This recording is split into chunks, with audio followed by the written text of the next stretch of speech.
Ready to build meaningful relationships? Here are 3 ways to start.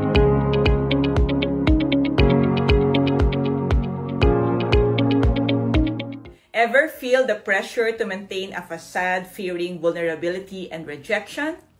It's common, yet here's the question. Can you cultivate authentic connections and thrive in genuine relationships? The truth is, authentic leaders create lasting bonds that inspire and empower. Don't let fear of rejection hinder your connections. Ready to build meaningful relationships? Here are 3 ways to start. Be curious, not judgmental. Ask open-ended questions and truly listen to understand others. Share your authentic self. Express your values, experiences, and even vulnerabilities genuinely.